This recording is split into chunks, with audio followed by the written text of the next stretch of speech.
नमस्कार दोस्तों, स्वागत है आप सभी का अग्रिम एमपीपीएससी एकेडमी में। और दोस्तों, हम लोग बातचीत कर रहे हैं भारतीय राज्य व्यवस्था, भारत के संविधान पर। और भारत के संविधान के अंतर्गत दोस्तों हम लोग बातचीत कर रहे हैं राज्य के नीति निर्देशक तत्वों पर। और राज्य के नीति निर्देशक तत्वों का दोस्तों ये हमारा दूसरा टॉपिक है। और इससे पहले दोस्तों एक टॉपिक में हम लोगों ने नीति निर्देशक तत्वों की बातचीत कर रखी है। तो यदि आप लोगों ने उस वीडियो को नहीं देखा है तो चैनल पर जाकर उस वीडियो को ज़रूर देखें। दोस्तों, आज टॉपिक शुरू करने से पहले पिछले टॉपिक का रिवीजन कर लेते हैं।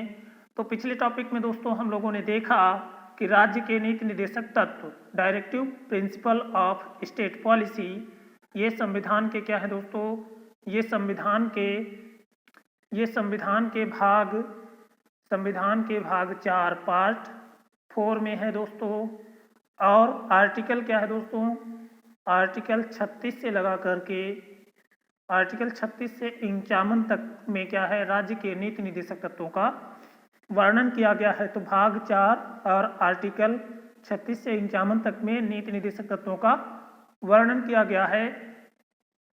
दोस्तों, हम लोगों ने बातचीत कर ली थी नीति निर्देशक तत्वों की आलोचना की, नीति निर्देशक सिद्धांतों के पीछे की संस्तुतियाँ कौन कौन सी थी, और दोस्तों नीति निर्देशक तत्वों की उपयोगिता पर बातचीत कर चुके थे हम लोगों ने।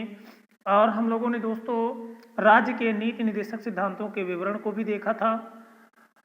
और साथ ही साथ दोस्तों जो बाद में जोड़े गए नीति निर्देशक तत्व थे उनको भी हम लोगों ने देखा। और भाग 4 से जो बाहर के निर्देश थे उनको भी देखा। और दोस्तों अब हम लोग आज के इस टॉपिक में दोस्तों राज्य के नीति निर्देशक सिद्धांतों को आर्टिकल वाइज विवरण इसका देखेंगे। और फिर देखेंगे दोस्तों बाद में जोड़े गए नीति निर्देशक तत्वों को, और भाग 4 से बाहर कौन कौन से नीति निर्देशक तत्व दिए गए हैं, नीति निर्देश दिए गए हैं, और निर्देशक सिद्धांतों का वर्गीकरण भी हम लोग देखेंगे। ठीक है दोस्तों, यहाँ तक आज हम लोग बातचीत करेंगे। तो चलिए दोस्तों पहले थोड़ा सा रिवीजन करते चलते हैं, फिर आगे बढ़ेंगे। तो सबसे पहले दोस्तों राज्य के नीति निर्देशक तत्व होते क्या हैं। तो भारतीय संविधान में राज्य की शासन व्यवस्था को लोकतांत्रिक स्वरूप प्रदान करने के लिए नीति निर्देशक तत्वों का प्रावधान किया गया है।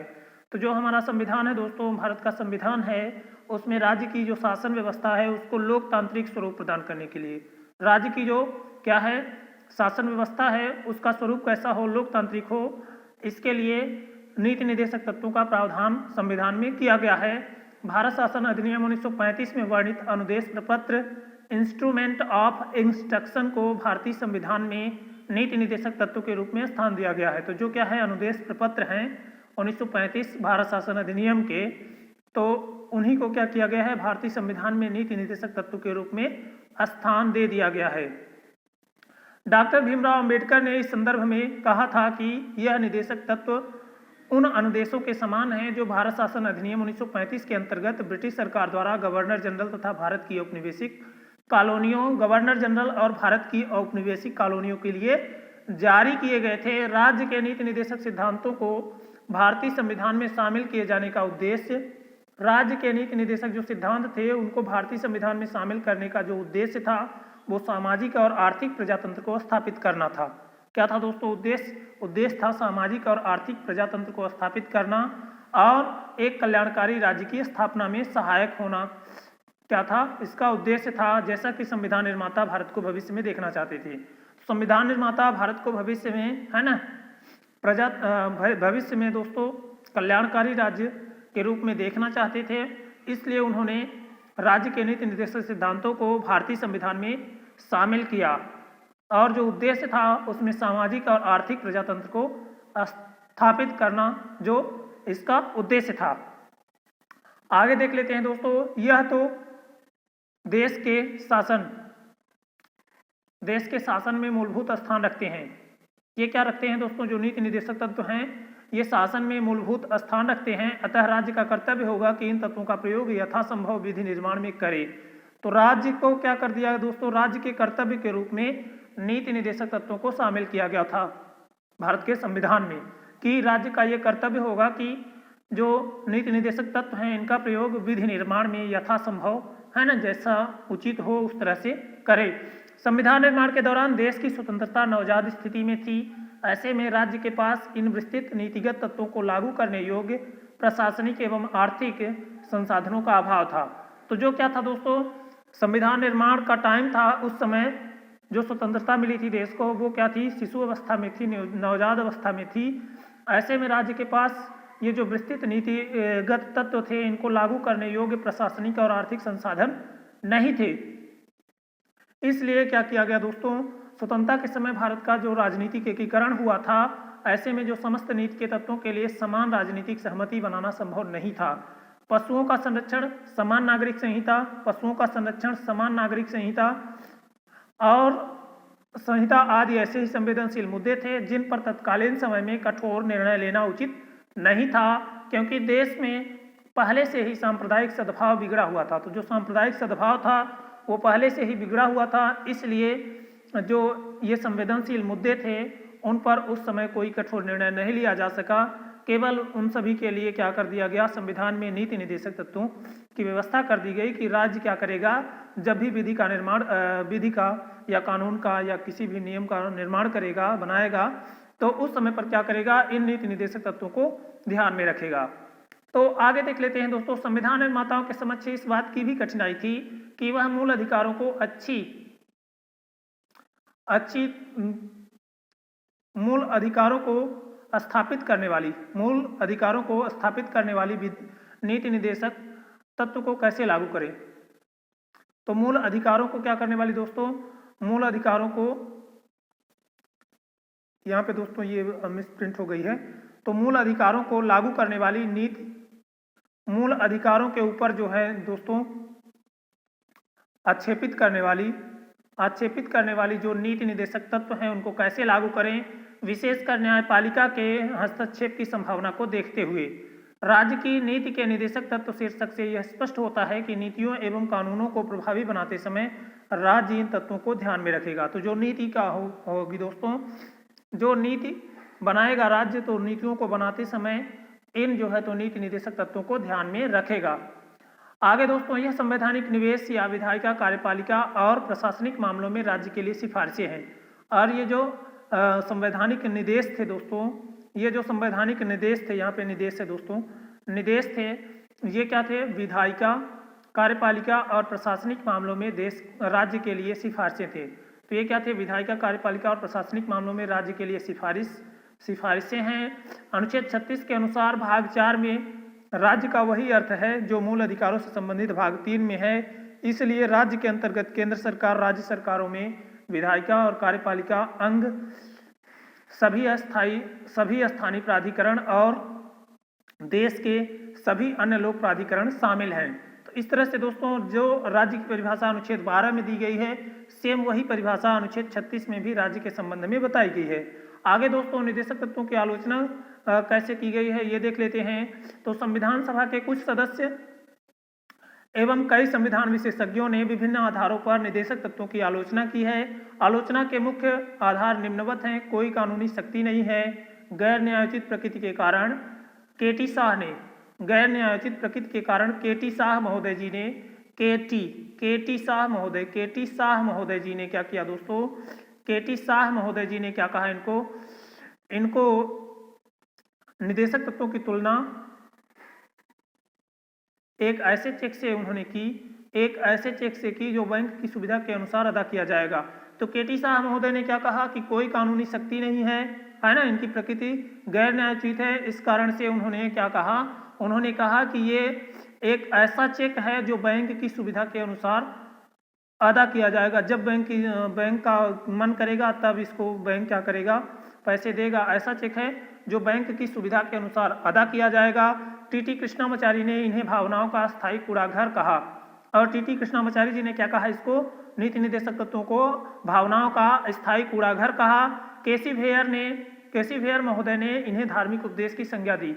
और जो केसी भेयर महोदय थे उन्होंने इसको धार्मिक उपदेश की संज्ञा दी। तर्कहीन व्यवस्था, एन श्रीनिवासन ने कहा कि निदेशक तत्व तर्कहीन एवं अनुचित तरीके से वर्गीकृत किए गए हैं। एन श्रीनिवासन ने क्या कहा कि जो निदेशक तत्व हैं ये तर्कहीन एवं अनुचित तरीके से वर्गीकृत किए गए हैं। सर आइवर जेनिंग्स के अनुसार इन तत्वों का कोई नियमित प्रतिमान दर्शन नहीं है। तो ये आइवर जेनिंग्स महोदय ने क्या कहा कि ये जो तत्व है, नीति निर्देशक तत्व हैं, इनका कोई क्या है नियमित प्रतिमान या दर्शन नहीं है। और एन श्रीनिवासन ने कहा कि जो निदेशक तत्व हैं ये तर्कहीन हैं और अनुचित तरीके से क्या किए गए हैं, वर्गीकृत किए गए हैं, विभाजित किए गए हैं। ठीक है दोस्तों, आगे देख लेते हैं रूढ़िवादी प्रकृति। आइवर जेनिंग्स के अनुसार यह तत्व 19वीं सदी के इंग्लैंड के राजनीतिक दर्शन पर आधारित हैं और भारत के लिए भविष्य में उपयोगी नहीं होंगे। और भारत के लिए दोस्तों ये भविष्य में उपयोगी नहीं होंगे। इसे समाजवाद के बिना फेबियन समाजवाद की संज्ञा दी गई है। और इसको क्या किया गया दोस्तों, समाजवाद के बिना फेबियन समाजवाद की संज्ञा दी है। आगे दोस्तों संवैधानिक टकराव है, संवैधानिक टकराव भी है इसके कारण। तो के संथानम का मानना था, संविधान सभा के सदस्य के संथानम का मानना है कि निदेशक तत्वों ने विधायिका, कार्यपालिका एवं न्यायपालिका के मध्य टकराव को जन्म दिया है। यह टकराव केंद्र और राज्य दोनों स्तरों पर संभव है। ये जो टकराव है दोस्तों केंद्र के स्तर पर और राज्य स्तर दोनों स्तर पर संभव है।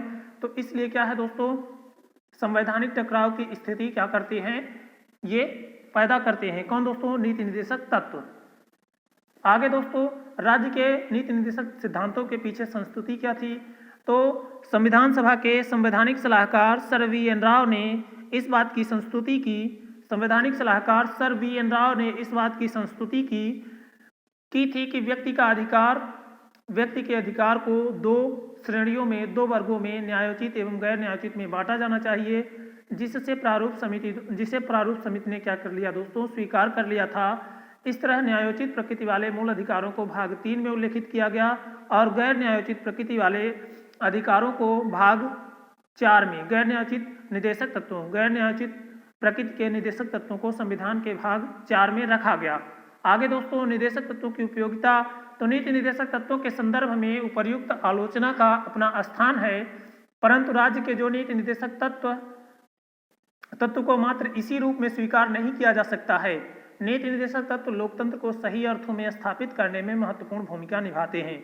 जो नीति निर्देशक तत्व हैं ये क्या करते हैं दोस्तों, जो लोकतंत्र है उसको सही अर्थों में स्थापित करने में अपनी महत्वपूर्ण भूमिका को निभाते हैं। आगे दोस्तों नीति निर्देशक तत्वों के संदर्भ में संविधान में उल्लेख है कि यह शासन के मूलभूत तत्व हैं। इन सभी निर्देशों का पालन करके ही राज्य की जनता को आर्थिक और सामाजिक न्याय दिलाया जा सकता है। तो नीति निर्देशक तत्वों के संदर्भ में संविधान में उल्लेख है, क्या कहा गया है कि ये शासन के मूलभूत तत्व हैं और इन सभी निर्देशों का पालन करके ही राज्य की जनता को आर्थिक तथा सामाजिक न्याय दिलाया जा सकेगा। इन निर्देशक तत्वों के अनुपालन के पश्चात भारत न केवल अधिक लोकतांत्रिक होगा बल्कि नागरिकों के लिए कल्याणकारी भी होगा। और ये जो निर्देशक तत्व हैं इनके अनुपालन के बाद ही क्या होगा दोस्तों, भारत और अधिक लोकतांत्रिक होगा बल्कि नागरिकों के लिए कल्याणकारी भी होगा। आगे दोस्तों नीति निर्देशक तत्व न्यायालयों के लिए उपयोगी मार्गदर्शक के समान है। और जो नीति निर्देशक तत्व हैं ये क्या है दोस्तों, न्यायालयों के लिए उपयोगी मार्गदर्शक के समान है। यह न्यायालयों को न्यायिक समीक्षा की शक्ति के प्रयोग में सहायता करते हैं। और नीति निर्देशक क्या करते हैं दोस्तों, न्यायालयों को न्यायिक समीक्षा की शक्ति के प्रयोग में सहायता करते हैं। नीति निर्देशक तत्व राज्य को नागरिकों के हित में कुछ करने की प्रेरणा भी देते हैं। नीति निर्देशक तत्व क्या करते हैं दोस्तों, राज्य को क्या करते हैं, नागरिकों के हित में कुछ करने की प्रेरणा देते हैं। नीति निर्देशक तत्वों के क्रियान्वयन हेतु किसी सरकार द्वारा उठाए गए कदम संबंधित सरकार की प्रगतिशीलता के प्रभाव होते हैं। जो सरकार है वो प्रगतिशील है, इसके क्या है प्रभाव जो है तो नीति निर्देशक तत्व होते हैं।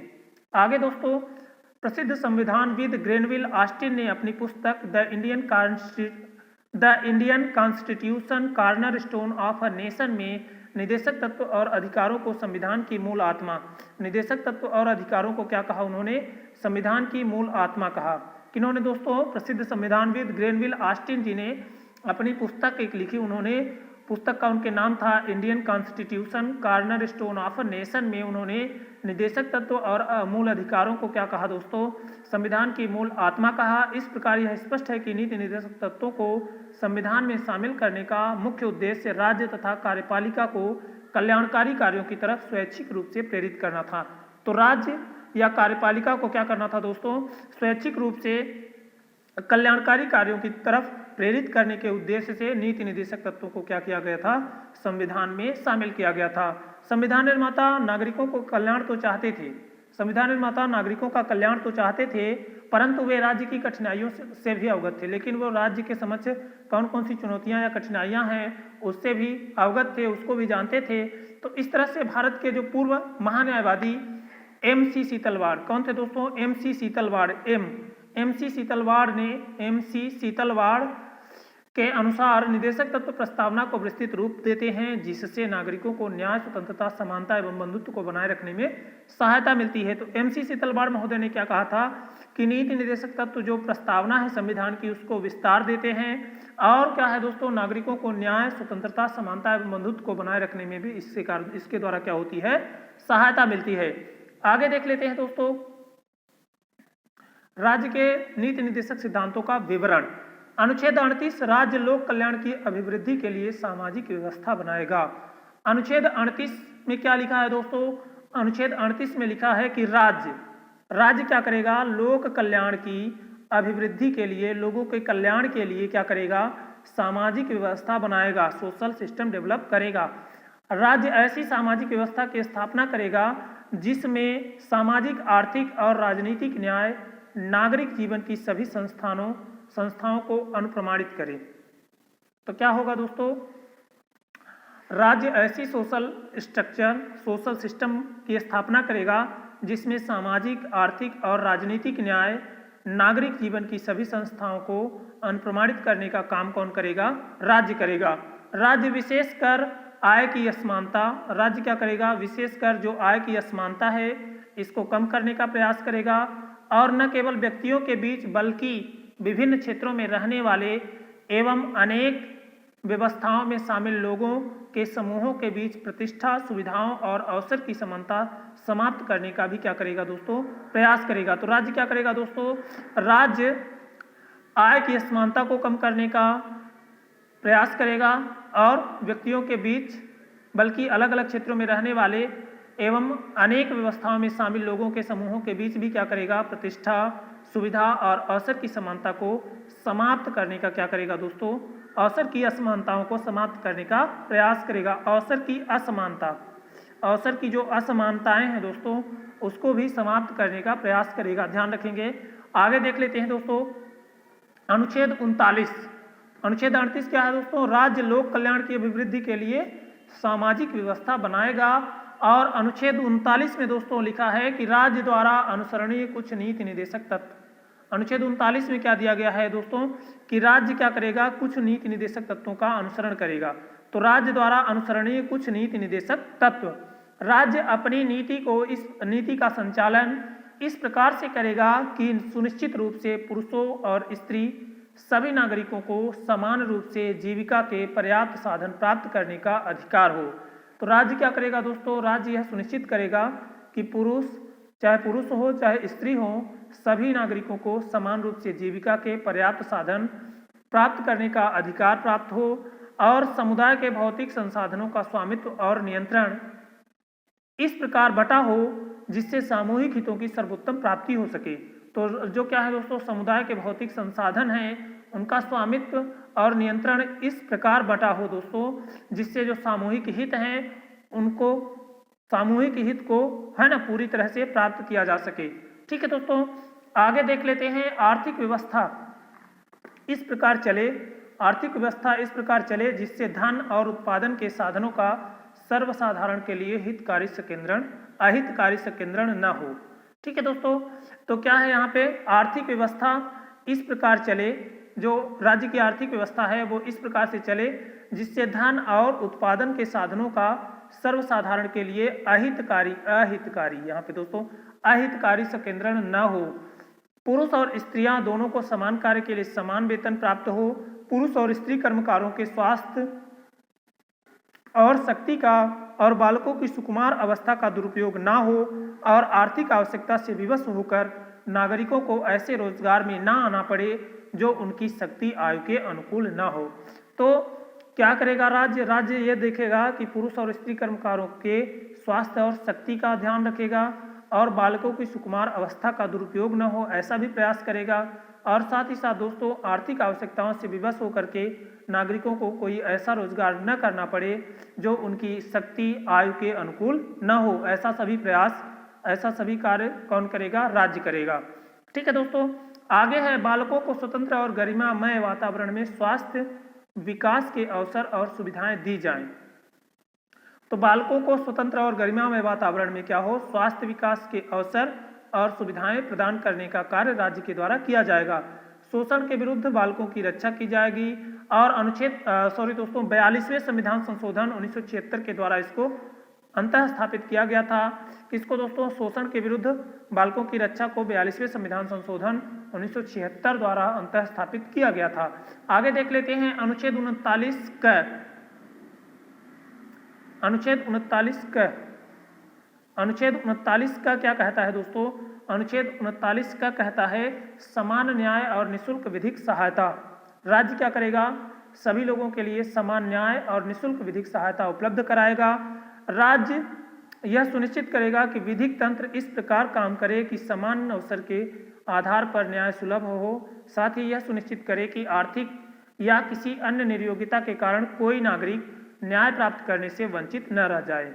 तो क्या है दोस्तों? जो आर्थिक या अन्य किसी निर्योग्यता के कारण कोई नागरिक न्याय प्राप्त करने से वंचित न रह जाए, ऐसा प्रयास राज्य अनुच्छेद 39 के तहत करेगा। अनुच्छेद 39 के तहत करेगा, 39 का के तहत। उपयुक्त विधान के अंतर्गत राज्य किसी अन्य नीति से निःशुल्क विधिक सहायता की व्यवस्था करेगा। राज्य क्या करेगा? किसी अन्य नीति से निःशुल्क विधिक सहायता की व्यवस्था करेगा। 42वें संविधान संशोधन 1976 के द्वारा इसको जोड़ा गया था। ठीक है दोस्तों, इस तरह से दोस्तों ये हो गया। आगे देख लेते हैं अनुच्छेद 40। अनुच्छेद 40 दोस्तों ग्राम पंचायतों के गठन से संबंधित है। तो अनुच्छेद 40 में क्या कहा गया है कि राज्य क्या करेगा? ग्राम पंचायतों का गठन करेगा। राज्य क्या करेगा? ग्राम पंचायतों का गठन करेगा और उनको शक्तियां और उनके कार्यों के लिए धन की उपलब्धता को सुनिश्चित करने का प्रयास करेगा। ठीक है दोस्तों, तो इस तरह से अनुच्छेद 40 क्या है? ग्राम पंचायतों के गठन से संबंधित है। राज्य क्या करेगा? ग्राम पंचायतों के गठन हेतु कदम उठाएगा और उनको ऐसी शक्तियां और प्राधिकार प्रदान करेगा जो उन्हें स्वायत्त शासन की इकाइयों के रूप में कार्य करने योग्य बनाने के लिए आवश्यक हो। तो राज्य क्या करेगा दोस्तों? ग्राम पंचायतों के गठन हेतु कदम उठाएगा और उनको शक्तियां और प्राधिकार प्रदान करेगा। साथ ही साथ ऐसे जो है तो शक्तियां और प्राधिकार उनको प्रदान किए जाएंगे जिसके द्वारा वो क्या हो? स्वायत्त शासन की इकाइयों के रूप में कार्य करने योग्य बन सके। आगे दोस्तों अनुच्छेद 41, कुछ दशाओं में काम, शिक्षा और लोक सहायता पाने का अधिकार। कुछ दशाओं में, यहाँ पे कुछ दशाओं में काम, शिक्षा और लोक सहायता पाने का अधिकार अनुच्छेद 39 में दिया गया है।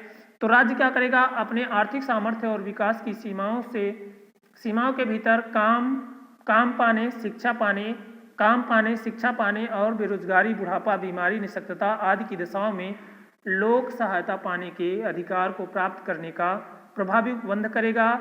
महात्मा गांधी राष्ट्रीय ग्रामीण रोजगार योजना मनरेगा काम पाने के अधिकार अनुच्छेद 48 के अंतर्गत आता है। अनुच्छेद 48 के अंतर्गत आता है। तो जो मनरेगा है दोस्तों ये क्या है? अनुच्छेद 41, अनुच्छेद 41, यहाँ पे दोस्तों अनुच्छेद 41 के अंतर्गत ही आता है।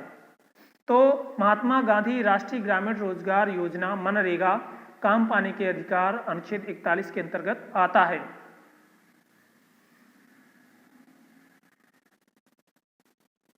आगे देख लेते हैं दोस्तों, 15 अगस्त 1905 से प्रारंभ राष्ट्रीय सामाजिक 1905 से प्रारंभ 1955 से, यहाँ पे दोस्तों मिस प्रिंट हो गई है, थोड़ा सा ध्यान देंगे। 15 अगस्त 1955 से 1950 यहाँ पे है, 1950 से प्रारंभ राष्ट्रीय सामाजिक सहायता कार्यक्रम संविधान में प्रदत्त राज्य के नीति निदेशक तत्व विशेषकर संविधान में प्रदत्त राज्य के नीति निदेशक तत्व विशेषकर संविधान में प्रदत्त अनुच्छेद 41 के तहत बेरोजगारी, वृद्धावस्था आदि की स्थिति में लोक सहायता संबंधी निर्देश की प्राप्ति की दिशा में एक महत्वपूर्ण कदम है। यहाँ पे दोस्तों 1955 है, याद रखेंगे 1955 ही है, थोड़ा सा यहाँ पे मिस प्रिंट हुआ है, 1955 से प्रारंभ हुआ था राष्ट्रीय सामाजिक सहायता कार्यक्रम। ये क्या है? संविधान में प्रदत्त नीति निदेशक तत्व विशेषकर संविधान में प्रदत्त अनुच्छेद 41 के तहत बेरोजगारी, वृद्धावस्था आदि की स्थिति में लोक सहायता संबंधी निर्देश की प्राप्ति की दिशा में एक महत्वपूर्ण कदम है। प्रारंभ में इस कार्यक्रम के अंतर्गत शामिल थे राष्ट्रीय वृद्धावस्था पेंशन योजना NOAPS, राष्ट्रीय परिवार लाभ योजना NFBS और दोस्तों राष्ट्रीय महामंत्री तो लाभ योजना। ठीक है दोस्तों, राष्ट्रीय मातृत्व लाभ योजना, राष्ट्रीय मातृत्व लाभ योजना यहाँ पे है दोस्तों, मातृत्व थोड़ा सा सुधार लेंगे, राष्ट्रीय मातृत्व लाभ योजना NMBS 1 अप्रैल 2001 से NMBS के जनसंख्या स्थिरीकरण कार्यक्रम का भाग बना दिया गया है। NMBS को क्या कर दिया गया है? जनसंख्या स्थिरीकरण का भाग बना दिया गया है 1 अप्रैल 2001 से। आगे देख लेते हैं दोस्तों, अनुच्छेद 42 काम की न्याय संगत और मानवोचित दशाओं तथा प्रसूति सहायता का उपबंध। राज्य क्या करेगा? काम की न्याय संगत और मानव उचित दशाओं तथा प्रसूति सहायता का उपबंध करेगा। तो राज्य क्या करेगा? अनुच्छेद 42 के तहत राज्य को काम की न्याय संगत और मानव उचित दशाओं तथा प्रसूति सहायता का उपबंध करने का निर्देश दिया गया है। राज्य काम की न्याय संगत और मानव उचित दशाओं का सुनिश्चित करने के लिए और प्रसूति सहायता उपलब्ध कराने के लिए उपबंध करेगा। आगे दोस्तों, अनुच्छेद 43 कर्मकारों के लिए निर्वाह मजदूरी। जो कर्मकार हैं दोस्तों, जो काम करने वाले लोग हैं, उनके लिए जो निर्वाह मजदूरी है उसके लिए भी राज्य को क्या करना पड़ेगा दोस्तों? व्यवस्था बनानी होगी। तो राज्य क्या करेगा? उपर्युक्त विधान के द्वारा कृषि, उद्योग या अन्य प्रकार के सभी कर्मचारियों को कार्य निर्वाह मजदूरी, शिष्ट जीवन स्तर और अवकाश का संपूर्ण उपयोग सुनिश्चित करने वाली काम की दशाएं तथा सामाजिक और सांस्कृतिक अवसर प्राप्त कराने का प्रयास करेगा। साथ ही राज्य ग्रामों में कुटीर उद्योगों को वैयक्तिक अथवा सहकारी आधार पर प्रोत्साहित करने का प्रयास करेगा। क्या करेगा? व्यक्तिक अथवा सहकारी आधार पर राज्य क्या करेगा? प्रोत्साहित करने का प्रयास करेगा अनुच्छेद 43 के तहत। आगे देख लेते हैं दोस्तों, अनुच्छेद 43 का उद्योगों के प्रबंधन में कर्मकारों का भाग लेना। अनुच्छेद 43 का के तहत जो उद्योग हैं उसके प्रबंधन में किसका भाग लेना? कर्मकारों का भाग लेना, काम करने वालों का भाग लेना।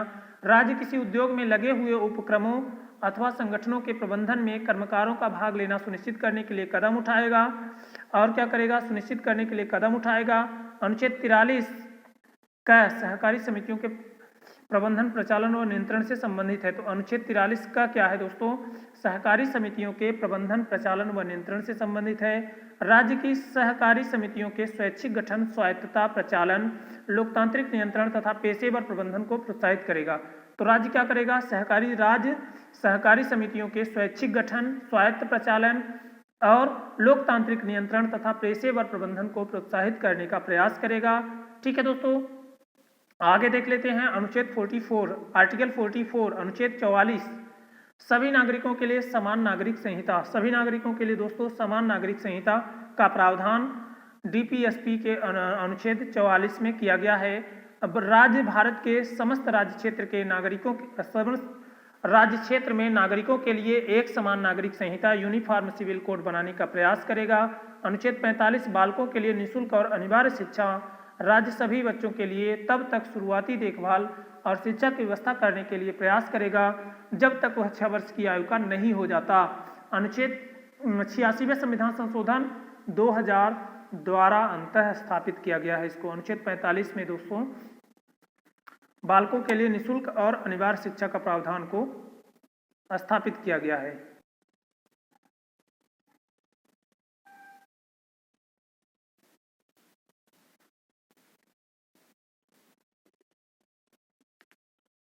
अगला है अनुच्छेद 46।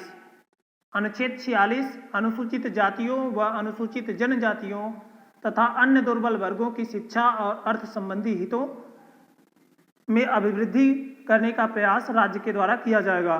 तो अनुच्छेद 46 क्या है दोस्तों? अनुच्छेद 46 कहता है कि राज्य क्या करेगा? अनुसूचित जाति, जनजाति तथा अन्य जो दुर्बल वर्ग हैं उनको उनकी शिक्षा और अर्थ संबंधी हितों की अभिवृद्धि हेतु प्रावधान बनाएगा। तो राज्य क्या करेगा? अनुसूचित जातियों, जनजातियों तथा अन्य दुर्बल वर्गों की शिक्षा और अर्थ संबंधी हितों की विशेष सावधानी से अभिवृद्धि करेगा और सामाजिक अन्याय व सभी प्रकार के शोषण से उनकी रक्षा करेगा। तो सामाजिक अन्याय और शोषण से उनकी रक्षा करने का दायित्व किसको दिया गया है दोस्तों? राज्य को दिया गया है। और ये क्या है? डीपीएसपी के अनुच्छेद 46 में वर्णित है, लिखा हुआ है।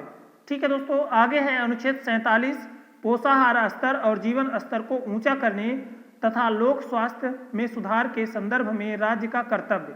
तो जो पोषाहार स्तर है और जीवन स्तर है उसको ऊंचा करने तथा लोक स्वास्थ्य में सुधार के संदर्भ में राज्य का क्या कर्तव्य होगा, ये अनुच्छेद 47 में बताया गया है।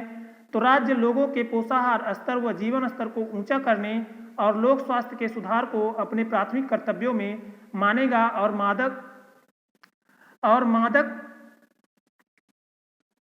मादक पदार्थों और दोस्तों स्वास्थ्य के लिए हानिकारक औषधियों के औषधि प्रयोजन से भिन्न उपयोग का प्रतिबंधित करने का प्रयास करेगा। तो जो क्या है शराबबंदी है वो अनुच्छेद 47 के तहत ही है। ठीक है दोस्तों, आगे देख लेते हैं अनुच्छेद 48, कृषि और पशुपालन का संगठन। अनुच्छेद 48 में क्या है दोस्तों? कृषि और पशुपालन के संगठन के बारे में बताया गया है। तो राज्य क्या करेगा? कृषि और पशुपालन को आधुनिक और वैज्ञानिक प्रणालियों से संगठित करने का प्रयास करेगा और विशेषकर गाय और बछड़ों तथा अन्य दुधारू और वाहक पशुओं की नस्लों के परिरक्षण और सुधार के लिए और उनके पद को प्रसिद्ध करने के लिए क्या करेगा दोस्तों? प्रसिद्ध करने के लिए कदम उठाएगा। आगे देख लेते हैं दोस्तों अनुच्छेद 48A, अनुच्छेद 48 का राज्य पर्यावरण का संरक्षण व संवर्धन तथा वन्य जीवों की रक्षा का प्रयास करेगा। अनुच्छेद 49, राज्य राष्ट्रीय महत्व के स्मारकों, स्थानों और वस्तुओं के संरक्षण का प्रयास करेगा। तो राष्ट्रीय महत्व के घोषित कलात्मक तथा ऐतिहासिक अभिरुचि वाली प्रत्येक स्मारक, स्थान या वस्तु का विरूपण, विनाश और चरण एवं निर्यात से संरक्षण करना राज्य की क्या होगी दोस्तों? राज्य की वार्ता होगी, याद रखेंगे।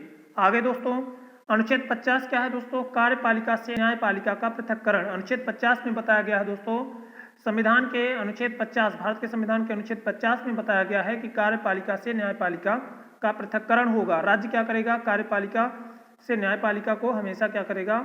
अलग रखने का प्रयास करेगा। राज्य लोक सेवाओं में न्यायपालिका को कार्यपालिका से पृथक करने के लिए कदम उठाएगा। तो जो लोक सेवाएं हैं दोस्तों उसके लिए न्यायपालिका को कार्यपालिका से अलग करने के लिए कदम कौन उठाएगा? राज्य उठाएगा। और अनुच्छेद 51 दोस्तों अंतर्राष्ट्रीय शांति और सुरक्षा की अभिवृद्धि का प्रयास करेगा। राज्य क्या करेगा? अंतर्राष्ट्रीय शांति और सुरक्षा की अभिवृद्धि हेतु कदम उठाएगा। इसके लिए अंतर्गत निम्नलिखित प्रयास राज्य के द्वारा किए जाएंगे। पहला है अंतर्राष्ट्रीय शांति और सुरक्षा की अभिवृद्धि का प्रयास किया जाएगा। अंतर्राष्ट्रीय शांति और सुरक्षा की अभिवृद्धि का प्रयास। दूसरा, राष्ट्रों के बीच न्याय संगत और सम्मानपूर्ण संबंधों को बनाए रखने का प्रयास करेगा। असंगठित लोगों के लिए एक दूसरे को व्यवहार में अंतरराष्ट्रीय विधि और संविधाओं के प्रति आदर बढ़ाने का क्या करेगा? प्रयास करेगा। अंतर्राष्ट्रीय विवादों को मध्यस्थता द्वारा, है ना, अंतर्राष्ट्रीय जो विवाद हैं उनको मध्यस्थता द्वारा निपटाने का प्रयास कौन करेगा? राज्य करेगा। आगे दोस्तों बाद में जो जोड़े गए नीति निर्देशक तत्व हैं वो कौन से हैं? तो पिछले 66 वर्षों के दौरान नीति निर्देशक तत्वों के क्षेत्राधिकार में भी विस्तार होता रहा है। संविधान संशोधन के माध्यम से नीति निर्देशक तत्व में नए अनुच्छेद शामिल किए गए हैं। पहली बार 42वें संविधान संशोधन के माध्यम से नए निर्देशक तत्वों को जोड़ा गया, जिसमें पहला जोड़ा गया दोस्तों समान न्याय एवं निःशुल्क विधिक कानूनी सहायता, अनुच्छेद 39A को जोड़ा गया। तो समान न्याय एवं निःशुल्क विधिक कानूनी सहायता, ये अनुच्छेद 39A में बालकों तथा अल्पवयस्क व्यक्तियों की शोषण से रक्षा तथा स्वतंत्र एवं गरिमामय वातावरण में स्वास्थ्य विकास के अवसर पाने का अधिकार अनुच्छेद 39 च। ठीक है दोस्तों, आगे है उद्योगों के प्रबंध में कर्मकारों की सहभागिता सुनिश्चित करना, अनुच्छेद 43 क में है। और पर्यावरण संरक्षण व वन्य जीवों की रक्षा है तो अनुच्छेद 48 क है। 44वें संविधान संशोधन 1978 द्वारा अनुच्छेद 39 की भाषा में संशोधन किया गया। अनुच्छेद जो 39 है दोस्तों, उसकी भाषा में, अनुच्छेद 39 की भाषा में क्या किया गया दोस्तों, संशोधन किया गया, याद रखेंगे। आगे दोस्तों 86वें संविधान संशोधन अधिनियम 2002 द्वारा अनुच्छेद 21 क में शिक्षा के अधिकार को शामिल किया गया। 21 क में क्या किया गया दोस्तों, शिक्षा के अधिकार को शामिल किया गया। बाद में अनुच्छेद 45 में 6 वर्ष से कम आयु के बच्चों की देखभाल और शिक्षा का कर्तव्य राज्य पर निरूपित किया गया। 97वें संविधान संशोधन अधिनियम 2011 द्वारा अनुच्छेद 43 का संविधान में अंतः स्थापित किया गया, जो राज्य को सहकारी समितियों के स्वैच्छिक गठन, स्वायत्त प्रचालन, लोकतांत्रिक नियंत्रण और पेशेवर प्रबंधन के लिए निर्देश देता है। तो अनुच्छेद 43 का को दोस्तों 97वें संविधान संशोधन अधिनियम 2011 के द्वारा अनुच्छेद 43 का को संविधान में अंतः स्थापित करने के बाद राज्य को सहकारी समितियों के स्वैच्छिक गठन, स्वायत्त प्रचालन, लोकतांत्रिक है ना, नियंत्रण तथा पेशेवर प्रबंधन के लिए निर्देश दिया है। आगे देख लेते हैं दोस्तों, भाग 4 से बाहर के निदेशक तत्व कौन से हैं। तो भाग 4 में उल्लेखित निर्देशों के अतिरिक्त संविधान के अन्य भागों में भी कई निर्देश दिए गए हैं, जिनका विवरण इस प्रकार है। पहला है सेवाओं के लिए अनुसूचित जातियों और जनजातियों के दावे किसी राज्य के क्रियाकलाप से संबंधित सेवाओं और पदों के लिए नियुक्तियां करने में अनुसूचित जातियों और अनुसूचित जनजातियों के सदस्यों के दावे का प्रशासन की क्षमता बनाए रखने की संगति के अनुसार ध्यान रखा जाएगा। भाग 16 में अनुच्छेद 325 में ये लिखा गया है, मातृभाषा में शिक्षा प्रत्येक राज्य और राज्य के भीतर प्रत्येक स्थानीय प्राधिकारी भाषाई अल्पसंख्यक वर्गों के बालकों की प्राथमिक स्तर पर मातृभाषा में शिक्षा की पर्याप्त सुविधाओं की व्यवस्था करने का प्रयास राज्य के द्वारा किया जाएगा। ऐसा भाग 17 में अनुच्छेद 350 में दिया गया है।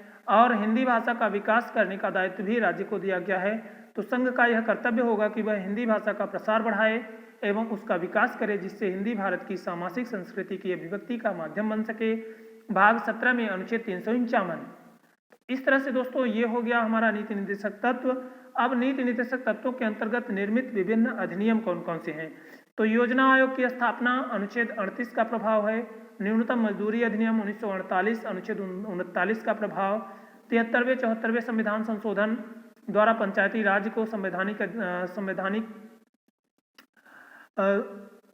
संवैधानिकता प्रदान की गई, तो ये अनुच्छेद 40 का प्रभाव है।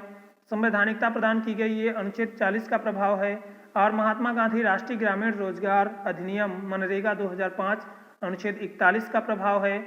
इस तरह से दोस्तों आगे देख लेते हैं। मातृत्व लाभ अधिनियम 1961 अनुच्छेद 42 के प्रभाव से है दोस्तों संबंधित। और 86वें संविधान संशोधन 2002 द्वारा अनुच्छेद 21 का जोड़ करके शिक्षा का मौलिक अधिकार, शिक्षा के अधिकार को मौलिक अधिकार के रूप में स्थापित किया जाना अनुच्छेद 45 का प्रभाव है। पर्यावरण एवं वन्य जीव संरक्षण अधिनियम 1972 अनुच्छेद 48 का प्रभाव है। दंड प्रक्रिया संहिता 1973 बनाकर लोक सेवाओं में कार्यपालिका से न्यायपालिका का पृथक्करण, ये अनुच्छेद 50 का प्रभाव है। आप देख लेते हैं दोस्तों निदेशक तत्व सिद्धांत, निदेशक सिद्धांतों का वर्गीकरण। निदेशक सिद्धांतों का वर्गीकरण 3 भागों में किया गया है, समाजवादी सिद्धांत, उदारवादी सिद्धांत और गांधीवादी सिद्धांत। तो निदेशक तत्वों की व्यापकता को देखते हुए ऐसे कई भागों में विभाजित किया जा सकता है। कुछ तत्व समाजवाद की स्थापना के लिए, जबकि कुछ गांधीवादी विचारों से प्रभावित हैं, तथा कई तत्व समाज के पिछड़े तथा दलित वर्ग के उत्थान हेतु उल्लेखित किए गए हैं। तो राज्य के नीति निर्देशक तत्वों को 3 वर्गों में विभक्त किया गया है, समाजवादी, उदारवादी और गांधीवादी।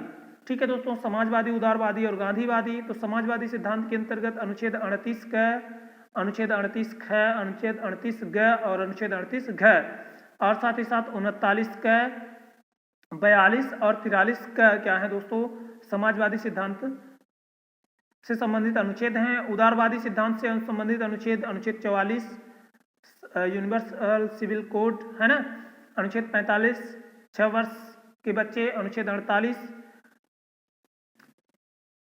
48 दोस्तों कृषि और पशुपालन है। साथ ही साथ दोस्तों 48 का जो क्या है संरक्षण, पर्यावरण के संरक्षण से संबंधित है। और 49 50 51 ये उदारवादी सिद्धांत हैं। गांधीवादी सिद्धांत में दोस्तों अनुच्छेद 40 ग्राम पंचायत का गठन, अनुच्छेद 43 कर्मकारों के लिए निर्वाह मजदूरी के संबंध, उद्योगों के प्रबंधन में कर्मकारों की भूमिका के बारे में है। अनुच्छेद 43 क्या है दोस्तों 6, अनुच्छेद 43 6 याद रखेंगे दोस्तों, और 46। इस तरह से ये गांधीवादी सिद्धांत हैं, इनको एक एक करके देख लेते हैं। तो समाजवादी सिद्धांत, यह सिद्धांत लोकतांत्रिक समाजवादी राज्य का खाका खींचते हैं जिनका लक्ष्य सामाजिक एवं आर्थिक न्याय प्रदान करना है। यह लोक कल्याणकारी राज्य की स्थापना का मार्ग प्रशस्त करते हैं। तो जो समाजवादी सिद्धांत हैं ये क्या करते हैं दोस्तों, लोक कल्याणकारी राज्य की स्थापना का मार्ग प्रशस्त करते हैं। अनुच्छेद 38 का लोक कल्याण की अभिवृद्धि के लिए सामाजिक व्यवस्था बनाना, अनुच्छेद 38 का आय की असमानता को दूर करने का प्रयास करना। और दोस्तों अनुच्छेद 38 गैर समुदाय के भौतिक संसाधनों का स्वामित्व नियंत्रण इस प्रकार हो जिससे सामूहिक हितों की सर्वोत्तम प्राप्ति हो सके। अनुच्छेद 38 घ पुरुषों और स्त्रियों दोनों को समान कार्य के लिए समान वेतन। अनुच्छेद 38 अंगा पुरुष और स्त्री कर्मकारों के स्वास्थ्य व शक्ति का तथा बालकों की सुकुमार अवस्था का दुरुपयोग न हो ऐसा राज्य प्रयास करेगा। और दोस्तों अनुच्छेद 39 का समान न्याय और निःशुल्क विधिक सहायता उपलब्ध कराएगा राज्य। अनुच्छेद 42 में काम की न्याय संगत एवं मानव उचित दशाएं तथा प्रसूति सहायता के बारे में उपबंध किया गया है। अनुच्छेद 43 उद्योगों के प्रबंध में कर्मकारों का भाग लेना। आगे दोस्तों गांधीवादी सिद्धांत, यह सिद्धांत गांधीवादी विचारधारा पर आधारित है।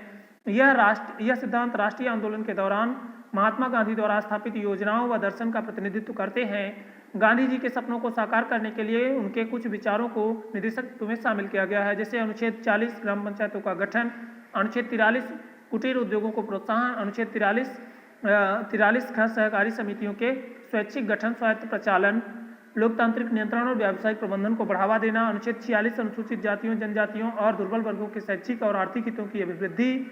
अनुच्छेद 45 स्वास्थ्य के लिए हानिकारक नशीली दवाओं, मदिरा, वृक्ष के औषधि प्रयोजनों से भिन्न उपयोग पर प्रतिबंध। अनुच्छेद 48 गाय व बछड़ों तथा अन्य दुधारू पशुओं के वध पर प्रतिबंध एवं उनकी नजरों में सुधार। पाश्चात्य जो उदारवादी सिद्धांत थे इस श्रेणी में उन सिद्धांतों को शामिल किया गया है जो उदारवाद विचारधारा से संबंधित हैं। अनुच्छेद 44 सभी नागरिकों के लिए एक समान नागरिक संहिता। अनुच्छेद 45 16 वर्ष से कम आयु के बच्चों के लिए निःशुल्क व अनिवार्य शिक्षा का प्रावधान अधिनियम द्वारा प्रतिस्थापित।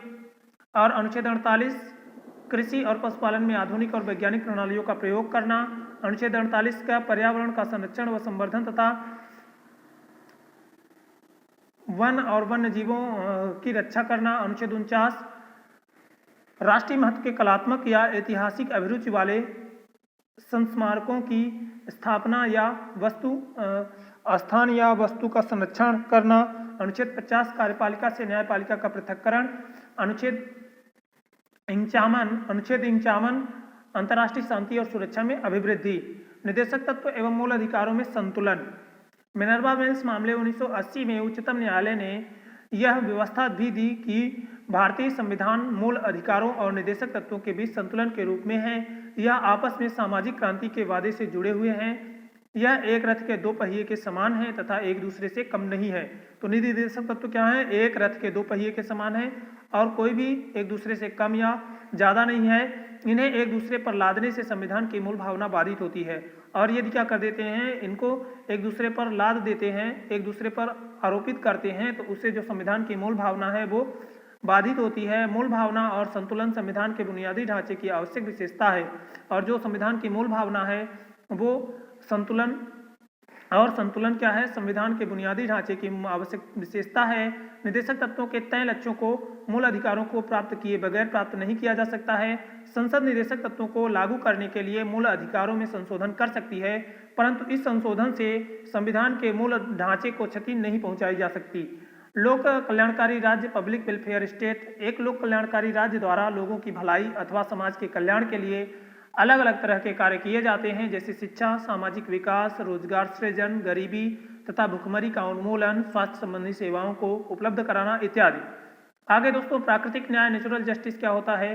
ब्रिटिश कानून के अनुसार प्राकृतिक न्याय के 3 प्रमुख आधार हैं। पहला, किसी भी विवाद में प्रत्येक पक्ष को उसके बाद सुने जाने का अधिकार प्राप्त है। किसी भी मामले की सुनवाई कर रहे न्यायाधीश का उस मामले के परिणाम से कोई व्यक्तिगत हित नहीं होना चाहिए। दंड अपराध से ज़्यादा नहीं होना चाहिए। इस तरह से दोस्तों ये पूरा टॉपिक हमारा यहीं से समाप्त होता है।